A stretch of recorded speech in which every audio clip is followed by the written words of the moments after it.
BC కులాన్ని ఏకతాటికపై తీసుకురావడానికి, అలాగే ఇతర కులాలకు కూడా మోడీ గారు చేసిన బెనిఫిట్స్ గురించి ప్రజలలో తీసుకువెళ్ళి ఆయనకు మద్దతుగా రానున్న ఎలక్షన్లో ఎంపీగా అన్నమ్మ గారిని గెలిపించాలని మాకు సూచించడం జరిగింది. దాని గురించి మొదటగా రాష్ట్ర నాయకులు కరణ్ గారు ఒక నిమిషం మాట్లాడాలని కోరుకుంటున్నాను. అందరికీ నమస్కారం. మహబూబ్నగర్ పార్లమెంట్ ఇన్ఛార్జ్ ఈరోజు మా అధ్యక్షులైన ఆనంద్ గారి ఒక ఆదేశం బట్టి బీసీ మన ఒక ప్రెస్ మీట్ పెట్టాలని పార్లమెంట్లో అనడం జరిగింది. దానికి ముఖ్య అతిథులుగా కార్యవర్గ మన ప్రధాన కార్యదర్శి ఈశ్వరప్ప గారు, మరి అదే కాకుండా ఈ జోనల్ ఇన్ఛార్జ్గా ఉన్నారు. మాకు ఈ పార్లమెంట్కి 5 పార్లమెంట్కి జోనల్ ఇన్ఛార్జ్గా ఉన్నారు. వాళ్ళు రావడం జరిగింది. సో ఈ మీటింగ్కి మన ఇంకో మిత్రుడు మన రవి కుమార్ గారు, అతను కూడా ఇన్ఛార్జ్ ఇక్కడ. సో మేమిద్దరం కలిసి ఈ యొక్క పార్లమెంట్కి బీసీ తరఫున మేము పనిచేయడానికి ముందుకు వచ్చినాం. మమ్మల్ని ఈ యొక్క నియమించినందుకు వీళ్ళ అధిష్టానానికి మేము ధన్యవాదాలు తెలుపుకుంటూ మరి ఈ కార్యక్రమానికి ముందుగా వెళ్ళాలని ఘోషిస్తూ నమస్తే చేస్తాను.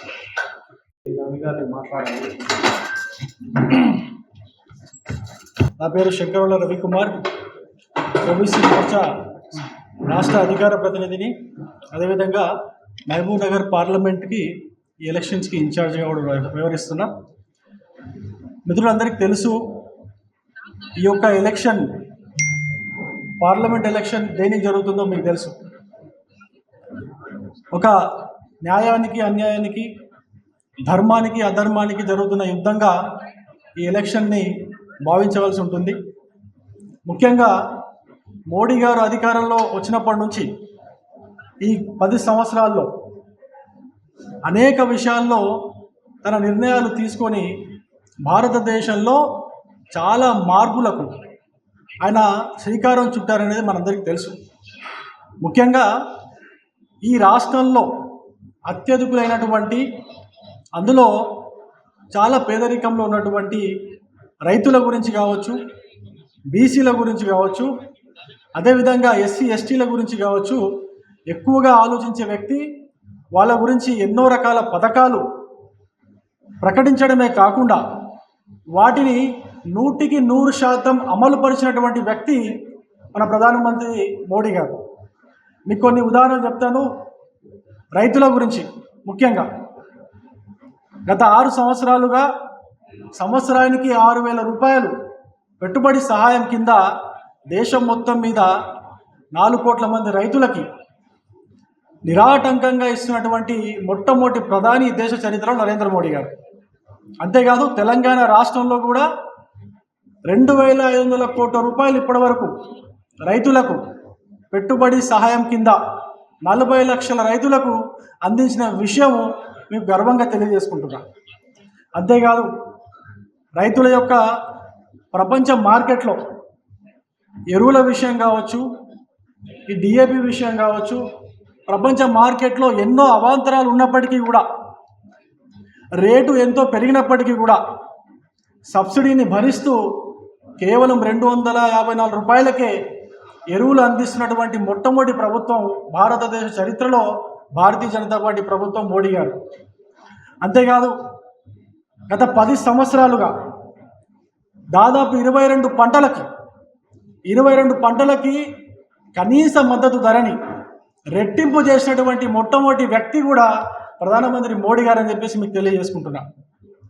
అంతేకాదు మిత్రులారా, మీకు తెలుసు ఈ దేశంలో ఒక ఎన్నోసార్లు గరీబీ హటావో అని చెప్పేసి ఎన్నో ప్రభుత్వాలు ఒక నినాదాన్ని తీసుకున్నప్పటికీ కూడా ఈ దేశం నుండి పేదరికాన్ని నిర్మూలించలేకపోయినాయి. మోడీ గారు గత 10 సంవత్సరాల్లో 25 కోట్ల మంది ప్రజల్ని పేదరికం నుంచి బయటికి తీసుకొచ్చారనే విషయాన్ని మీకు అందరికీ గర్వంగా తెలియజేసుకుంటున్నా. అంతేకాదు ఈ దేశంలో ఒక విప్లవాన్ని తీసుకొచ్చి పేదవాళ్ళకందరికీ కూడా బ్యాంక్ అకౌంట్లు ఓపెన్ చేసి ప్రభుత్వం అందిస్తున్నటువంటి అన్ని పథకాలని డైరెక్ట్ బెనిఫిట్ ట్రాన్స్ఫర్ కింద డైరెక్ట్గా పేదవాడు లేదా లబ్ధిదారుడి అకౌంట్లో వేస్తున్నటువంటి మొట్టమొదటి ప్రభుత్వం కూడా మోడీ గారి ప్రభుత్వం అని తెలియజేసుకుంటున్నాను. అంతేకాదు ఇదే రైతుల విషయంలో ఎన్నోసార్లు ఈ ధరల స్థిరీకరణ కోసము, ఈ కల్లాల నిర్మాణం కోసము, అదేవిధంగా ధాన్యం కొనుగోలు కోసము మోడీ గారు ఎన్నో అద్భుతమైన నిర్ణయాలు తీసుకొని ఈ దేశంలో రైతులకు ఎటువంటి ఇబ్బంది కలగకుండా వాళ్ళ ఆదాయాన్ని రెట్టింపు చేసే విధంగా పనిచేసిన విషయం మీకు అందరికీ తెలుసు మిత్రులారా. అంతేకాకుండా తెలంగాణ రాష్ట్రంలోనే 2.5 లక్షల ఇల్లు నిర్మించినటువంటి మొట్టమొదటి ప్రభుత్వం. దేశం మొత్తం మీద 3.5 కోట్ల ఇల్లు ప్రధానమంత్రి మోడీ గారు నిర్మిస్తే కేవలం తెలంగాణలోనే 2.5 లక్షల ఇల్లు నిర్మించాం. అంతేకాదు బీసీ సంఘాల కోసం మీకు తెలుసు కేంద్ర కేబినెట్లో 27 మంది బీసీ మంత్రులు ఉన్నారు, 5 క్యాబినెట్ మంత్రులు ఉన్నారు. స్థానిక సంస్థల్లో రిజర్వేషన్ని పెంచారు. నీట్ అదేవిధంగా ఇట్లాంటి పరీక్షల్లో రిజర్వేషన్ని 32% పెంచారు. సైనిక స్కూల్స్ ఇటువంటి స్కూల్స్లో కూడా రిజర్వేషన్ అమలు చేశారు. బీసీ కమిషన్కు రాజ్యాంగ హోదా కల్పించినటువంటి గొప్ప వ్యక్తి ప్రధానమంత్రి మోడీ గారు అని చెప్పేసి మీకు తెలియజేసుకుంటున్నాం. అంతేకాదు బీసీల కోసము ఎన్నో పథకాలు మీకు తెలుసు. 20,000 కోట్ల రూపాయలతో మత్స్య సంపద పథకాన్ని అమలు చేసి దాన్ని 100% లబ్ధిదారులకు చేరే విధంగా పక్కడబందీగా అమలు చేసినటువంటి మొట్టమొదటి ప్రభుత్వం మోడీ గారి ప్రభుత్వం. అంతేకాదు ఒక గొర్రెల పంపిణీ పథకంలో కూడా తెలంగాణ రాష్ట్రంలో జరిగింది. గొర్రెల పంపిణీ పథకంలో కూడా కేంద్రం దాదాపు 3,000 కోట్ల రూపాయల రుణ సదుపాయం అందించింది. తద్వారా తెలంగాణ రాష్ట్రంలో ఇక్కడ గొర్రెల పంపిణీ కార్యక్రమం సజావుగా సాగిందని చెప్పేసి మీకు చెప్పదలుచుకున్నా. అంతేకాదు మిత్రులారా, మీకు తెలుసు ఈ యొక్క బీసీలలో చేతి వృత్తుల వారు ఎంతోమంది ఉన్నారు. చేతి వృత్తుల కోసము ప్రధానమంత్రి విశ్వకర్మ యోజన అనే ఒక పథకాన్ని తీసుకొచ్చి దానికి 13,000 కోట్ల రూపాయలు ఇప్పటికే కేటాయించి దేశం మొత్తం మీద 30 లక్షల మందికి రుణాన్ని అందించి వాళ్ళు చేతి వృత్తుల ద్వారా వ్యాపారం చేసుకొని వాళ్ళ యొక్క కుటుంబాలు అభివృద్ధి పరిచే విధంగా ప్రయత్నం చేస్తున్నారు. ఇప్పటికే ఈ పథకంలో చాలామంది అప్లై చేసుకున్నారు, ఇంకా చాలామంది అప్లై చేసుకునే వాళ్ళు ఉన్నారు. అంతేకాదు మిత్రులారా, మీకు తెలుసు ప్రధానమంత్రి గారు గత 10 సంవత్సరాలుగా ఎన్ని కార్యక్రమాలు చేస్తే గత 10 సంవత్సరాలుగా టీఆర్ఎస్ ప్రభుత్వంలో రైతులకు ఎన్నో చేసామని చెప్పుకున్నటువంటి టీఆర్ఎస్ ప్రభుత్వము ఈ టీఆర్ఎస్ ప్రభుత్వ హయాంలో దాదాపు 7,090 మంది రైతులు ఆత్మహత్య చేసుకోవాల్సిన పరిస్థితి ఉండింది. అంతేకాదు ఇప్పుడున్నటువంటి కాంగ్రెస్ ప్రభుత్వం మీకు తెలుసు, కాంగ్రెస్ ప్రభుత్వం 2004 నుంచి 2014 వరకు అధికారంలో ఉన్నప్పుడు 14,000 మంది రైతులు ఆత్మహత్యలు చేసుకున్నారు. అప్పటి కాంగ్రెస్ ప్రభుత్వంలో నీళ్ళు ఇచ్చేవాళ్ళు కాదు, కరెంట్ ఇచ్చేవాళ్ళు కాదు, రైతులకు మద్దతు ధర ఇచ్చేవాళ్ళు కాదు, ధాన్యాన్ని అమ్ముకునే పరిస్థితి లేకుండా పోయింది. అటువంటి కాంగ్రెస్ ప్రభుత్వం ఇప్పుడు వచ్చి ఈ మహబూబ్ నగర్ పార్లమెంట్లో మాకు ఓటు వేయాల్సిందిగా అడుగుతున్నారు. నిజంగా వాళ్ళకు ఇదొక సిగ్గుచేటులా భావించాలి. వాళ్ళ హయాంలో ఏం చేశారో ముందుగా చెప్పాలి, రైతులకు ఏం చేశారో చెప్పాలి, బీసీలకు ఏం చేశారో చెప్పాలి, మిగతా ఎస్సీ ఎస్టీలకు ఏం చేశారో చెప్పాలి. మీకు తెలుసు మిత్రులారా, కాంగ్రెస్ పార్టీ మొన్న అసెంబ్లీ ఎలక్షన్లో ఇచ్చినటువంటి హామీల్లో ముఖ్యమైన హామీ బీసీలకు చేసింది. గొర్రెల పథకానికి సంబంధించి గొర్రెల పంపిణీ అధికారంలోకి వచ్చిన 100 రోజుల్లోనే గొర్రెల పంపిణీ కార్యక్రమం పూర్తి చేస్తా అని చెప్పారు. అంతేకాదు డైరెక్ట్ బెనిఫిట్ ట్రాన్స్ఫర్ కింద లబ్ధిదారుడికి డైరెక్ట్గా 2 లక్షల రూపాయలు వాళ్ళ అకౌంట్లో జమ చేస్తామని చెప్పారు. కేవలం 100 రోజుల్లో జమ చేస్తారని చెప్పారు. నేను ఇదే విషయాన్ని ప్రశ్నిస్తున్నా కాంగ్రెస్ ప్రభుత్వాన్ని. అదేవిధంగా మహబూబ్ నగర్ పార్లమెంట్ అభ్యర్థి వంశీ చంద్ర కూడా నేను ప్రశ్నిస్తున్నా. మీ ప్రభుత్వం ఇచ్చినటువంటి హామీ 100 రోజుల్లో ఈ యొక్క 2 లక్షల రూపాయలు గొర్రెల పంపిణీ పథకం లబ్ధిదారులకి మీరు వాళ్ళ అకౌంట్లో డైరెక్ట్గా వేస్తున్నారు, ఏమైందని చెప్పేసి నేను అడుగుతున్నా. మిత్రులారా, మీకు తెలుసు మహబూబ్ నగర్ పార్లమెంట్లో దాదాపు 3 లక్షల పైగా ఈ గొర్రెల పెంపకందారులు ఉన్నారు. ఈ గొర్రెల పెంపకందారుల్లో దాదాపు మహబూబ్ నగర్ జిల్లాలోనే ఒక 15,000 మంది ఈ పథకం ద్వారా అప్లై చేసుకున్నారు. వాళ్ళకి ఇంతవరకు వాళ్ళ పరిస్థితి ఏంటో అర్థం కావట్లేదు. వాళ్ళ పరిస్థితి మొత్తం అగమ్య గోచరంగా ఉంది. 42,000 రూపాయలు డీడీలు కట్టున్నారు, కలెక్టర్ల దగ్గర డీడీలు ఉన్నాయి. వాళ్ళు ఆ డీడీలు కట్టడానికి ఎంతో కష్టపడి అప్పులు తెచ్చి వాళ్ళ భార్యల మెడల్లో ఉన్నటువంటి పుస్తల తాడు తాకట్టు పెట్టి మరి తీసుకొని వచ్చారు. ఇంతవరకు కూడా ఈ ప్రభుత్వం కాంగ్రెస్ ప్రభుత్వం అధికారంలోకి వచ్చి 100 రోజులు దాటిపోయింది. ఆ విషయం పైన ఎటువంటి స్పష్టమైన నిర్ణయం తీసుకోలేకపోతున్నారు. వాళ్ళు ఇచ్చినటువంటి హామీని వాళ్ళు నెరవేర్చలేకపోతున్నారు. ఈ విషయం పైన ఈ యొక్క పార్లమెంట్ అభ్యర్థి కాంగ్రెస్ అభ్యర్థి వంశీ చంద్ గారు మాట్లాడవలసిందిగా నేను డిమాండ్ చేస్తున్నా. మాట్లాడిన తర్వాతనే మీరు ఇక్కడ ఓట్లు అడగాలని చెప్పేసి నేను డిమాండ్ చేస్తున్నా. అంతేకాదు మిత్రులారా, మీకు తెలుసు భారతదేశం మొత్తంలో ఇంతవరకు ఎక్కడ కూడా అవినీతి మరకలేనటువంటి మొట్టమొదటి ప్రభుత్వం మోడీ గారి ప్రభుత్వం.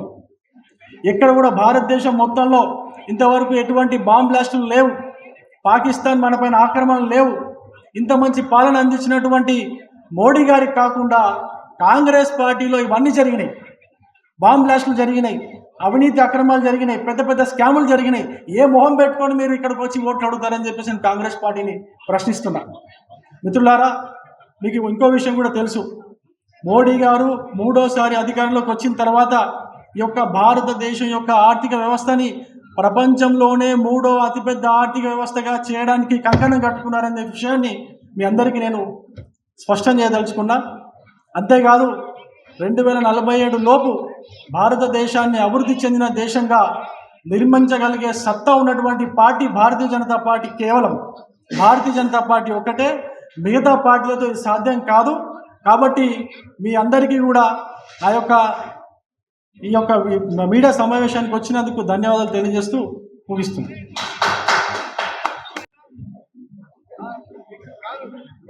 నా పేరు వెన్న ఈశ్వరప్ప. నేను తెలంగాణ రాష్ట్ర భారతీయ జనతా పార్టీ ఓబీసీ మోర్చా ప్రధాన కార్యదర్శి.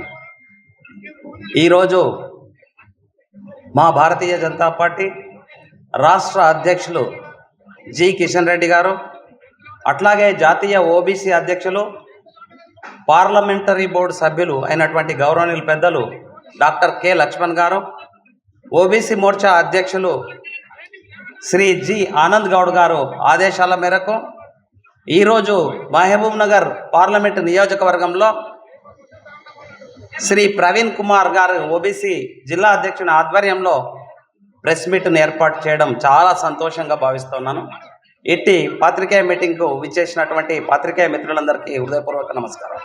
నాతో పాటు ఈరోజు మహబూబ్నగర్ జిల్లా ఇన్ఛార్జీలైనటువంటి పార్లమెంట్ ఇన్ఛార్జీలైనటువంటి రవిశంకర్ గారు, అట్లాగే ఎం కరణ్ గారు, ఇంకా పార్టీ వేదిక పైన ఉన్న పెద్దలందరికీ కూడా హృదయపూర్వక నమస్కారం.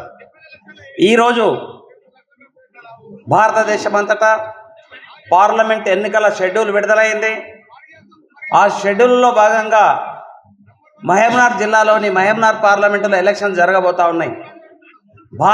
భారతీయ జనతా పార్టీ అంటే అతి ప్రజాస్వామ్య దేశాల్లో ఎక్కువ సంఖ్యలో సభ్యత్వం కలిగినటువంటి ఏకైక పార్టీ ప్రపంచంలోనే భారతీయ జనతా పార్టీ అని చెప్పడానికి నేను సంతోషిస్తూ ఉన్నాను.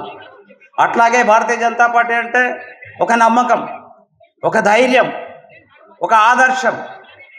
దీన్ని నడుపుతున్నటువంటి గౌరవనీయులు పెద్దలు జేపీ నడ్డా గారు, మన భారతీయ ప్రధానమంత్రి శ్రీ నరేంద్ర మోడీ గారు, అమిత్ షా గారికి మనస్ఫూర్తిగా కృతజ్ఞతలు తెలియజేస్తా ఉన్నాను.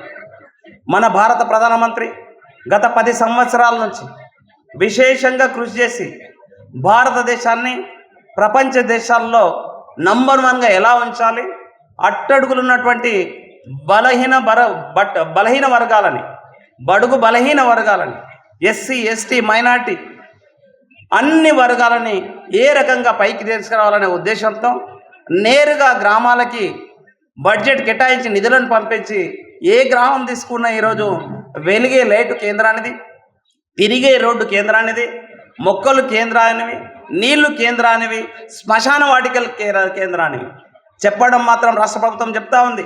గత 10 సంవత్సరాల నుంచి చూస్తూ ఉన్నాం. నిరుద్యోగ సమస్య విపరీతంగా ఉంది. ఎక్కడ చూసినా నిరుద్యోగులు అల్లాడిపోతున్నారు.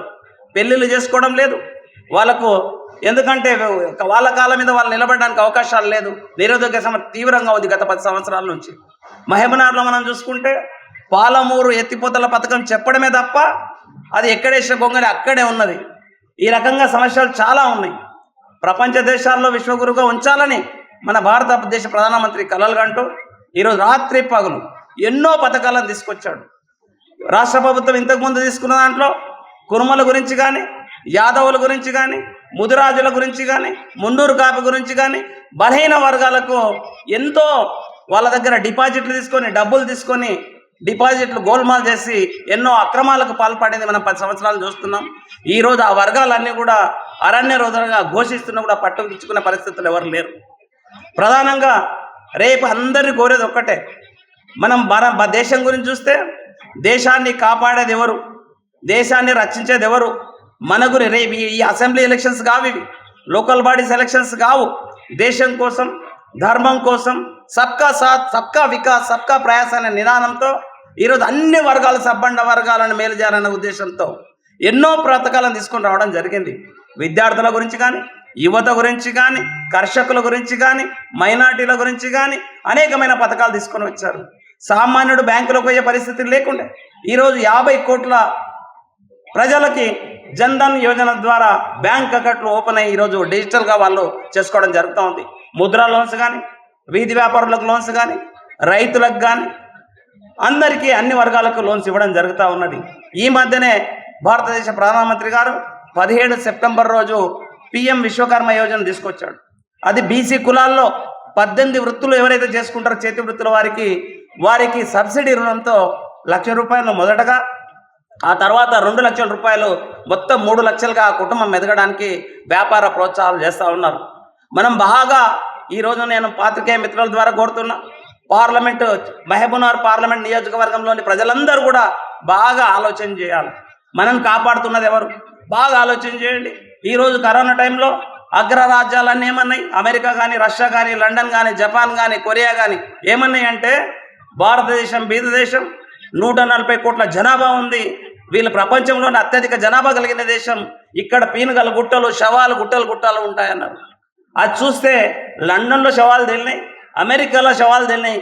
మన దగ్గర మాత్రము మన ప్రధానమంత్రి దేశానికి నాయకుడు బాగుంటే ప్రజలు ఎంత సుఖంగా ఉంటారని ఆదర్శంగా వ్యాక్సిన్ని వెంటనే పురమాయించి మనందరికీ వ్యాక్సిన్ ఇచ్చి కాపాడినటువంటి మహానుభావుడు నరేంద్ర మోడీ గారని గర్వంగా తెలియజేస్తా ఉన్నాను. మనందరికీ ఒక్కసారి కాదు 2 సార్లు ఉచితంగా వ్యాక్సిన్ అందించి ప్రాణాలు కాపాడడం మనకే కాకుండా ప్రపంచంలోని మిగతా దేశాలకు కూడా వారికి కూడా సప్లై చేసినటువంటి మహానుభావుడు నరేంద్ర మోడీ గారు. ఈరోజు ఇంకా చూస్తున్నాం, దేశం అల్లకల్లోలం అయిపోతుంది, దేశం కింద మీద అవుతుంది.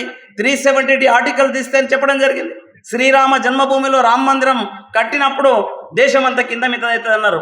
సుప్రీంకోర్టు యొక్క ఉత్తర్వుల ప్రకారం మనం అందరం ఈ మధ్యనే చూసాం, కల్లారా చూసాం, భవ్యమైన దివ్యమైన శ్రీరామ్లల్లా విగ్రహాన్ని మన ప్రధానమంత్రి నరేంద్ర మోడీ గారి చేతుల మీదుగా భారతీయులమంతా గర్వంగా ప్రపంచంలో పులకించేటట్లు కూడా, తల ఎత్తుకునేటట్లు కూడా ఈరోజు మనకు ఆవిష్కరణను చూసుకున్నాం. 5 సంవత్సరాల క్రితం జరిగిన ఈ ఘోరాన్ని 5 సంవత్సరాలు అయిపోయినా కూడా ఎవరు కూడా పట్టించుకున్న కోశానా పోలేదు. ఈరోజు అది చూసాం.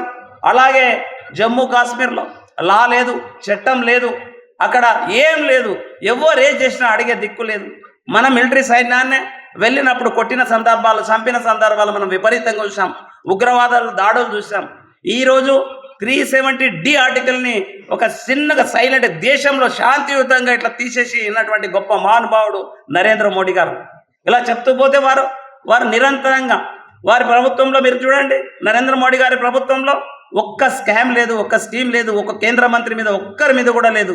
వారందరూ ఒకటే తపన, 24 గంటలు దేశం కోసం పనిచేయాలి, ప్రజల కోసం పనిచేయాలి, విశ్వగురుగా భారతదేశాన్ని ఉంచాలనే తపనతో పనిచేస్తున్నటువంటి మహానుభావుడు. నేను ప్రత్యేకంగా ఈరోజు ప్రెస్ మీట్ ద్వారా మహబూబ్నగర్ నియోజకవర్గంలోని ప్రజలందరికీ విన్నవిస్తున్నా, మీరు టీఆర్ఎస్కి ఒకవేళ పొరపాటున ఓటేస్తే 1 సీటు గెలిచినా 2 సీట్లు గెలిచినా అది పనికొచ్చేదే కాదు, 1-2 చేంజ్ చేస్తారు. ఈరోజు మోడీ గారి యొక్క ప్రభావం దేశమంతా వేస్తుంది. ఖచ్చితంగా 400 సీట్లు పైచలకు మనం గెలవబోతా ఉన్నాం. విస్తృతంగా నార్త్ నుంచి దక్షిణాదిన లేదన్నారు. ఈరోజు దక్షిణాదిన చూస్తే తమిళనాడు కానీ, కర్ణాటక కానీ, తెలంగాణ కానీ విపరీతంగా వేవ్స్ వస్తున్నటువంటి, ప్రకంపనలు వస్తున్నటువంటి సమయం ఇది. ఇంత మంచి సమయం లేదు. మీ ఓటనే ఆయుధం మీ చేతిలో ఉంది. దేశం కోసం, మీ కుటుంబం కోసం మోడీ గారు మనకు ఒకటే చెప్పారు. ఏమని చెప్పాడు? ఇంతవరకు ఎవరు చెప్పలేదు మన గురించి. ఈరోజు మోడీ గారు ఏం చెప్పారంటే, 140 కోట్ల మంది, అది టీఆర్ఎస్ కానీ, కాంగ్రెస్ కానీ, బీఆర్ఎస్ కానీ, టీడీపీ కానీ ఏదైనా సరే, 140 కోట్ల భారతీయులందరూ నా కుటుంబ సభ్యులని సంబోధించి మనల్ని హక్కున చేర్చుకున్నటువంటి మహానుభావుడు నరేంద్ర మోడీ గారు. వారి కోసం మనమంతా పునరంకితమై